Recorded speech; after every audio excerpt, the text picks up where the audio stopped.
हरिओम प्रिय दर्शकों, इस वीडियो में हम जानेंगे कि मार्गशीर्ष अगहन मास की पूर्णिमा 2024 में कब मनाई जाएगी। क्योंकि ये पूर्णिमा बड़ी ही श्रेष्ठ मानी जाती है। हर एक पूर्णिमा श्रेष्ठ है, परंतु क्योंकि इस पूर्णिमा को भगवान दत्त का भी अवतरण दिवस माना जाता है और प्रेत जो है, प्रेतों की जो है तो एक यात्रा भी होती है, प्रस्थान यात्रा भी होती है आत्माओं की। और पूर्णिमा विशेष रूप से उन लोगों के लिए बड़ा ही श्रेष्ठ फल देने वाली होती है जिनकी जन्म कुंडली में चंद्रमा ग्रह कमजोर हो या जिनके जीवन में स्थिरता ना हो, जिनके जीवन में ऐसी स्थिति यदि आपके जीवन में बनती है कि निर्णय लेने में कठिनाई होती है, क्या करें क्या ना करें, आपका मन विचलित रहता है या मानसिक समस्याएं हैं, मानसिक पीड़ाएं हैं, आपका मन कुछ भी जब आप लेने जाते हैं बाजार में या कहीं भी तो ऐसा लगता है कि अरे ये वाला नहीं ये वाला ले लें, फिर लगता है ये वाला नहीं वो वाला ले लें। यदि कन्फ्यूजन की स्थिति बनी हुई है,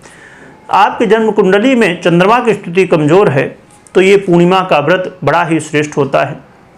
हमारे परंपराओं में ये जो है तो आपने देखा होगा कि पहले के समय में पूर्णिमा के दिन व्रत रखती थी माताएं और घरों में, लोगों के घरों में जिसकी सामर्थ्य हो तो या तो खुद या तो ज़्यादातर पंडित जी को बुलाते थे और हर पूर्णिमा की जिसकी समझ जो है तो व्यवस्था नहीं है तो जब भी तो पूर्णिमा को कथा की जाती है भगवान सत्यनारायण के। तो ये जो परंपरा चली आई है पूर्णिमा का व्रत करना, भगवान सत्यनारायण की पूजा करना, और पूर्णिमा के दिन भगवान शिव की भी पूजा की जाती है, चंद्रमा की ही जाती है। तो ये कहीं ना कहीं बहुत ही गहरा रहस्य है और व्यक्ति पहले के समय में बड़े जो है तो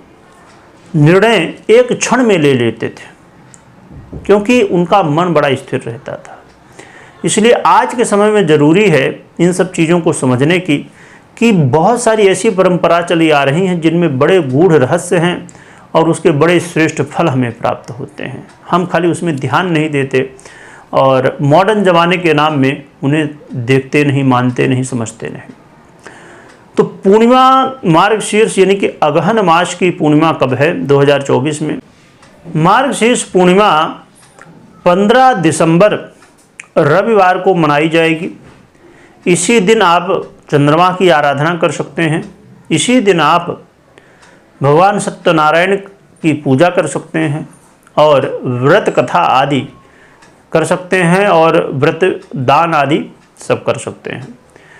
तो 15 दिसंबर को पूर्णिमा आप मना सकते हैं और भगवान दत्त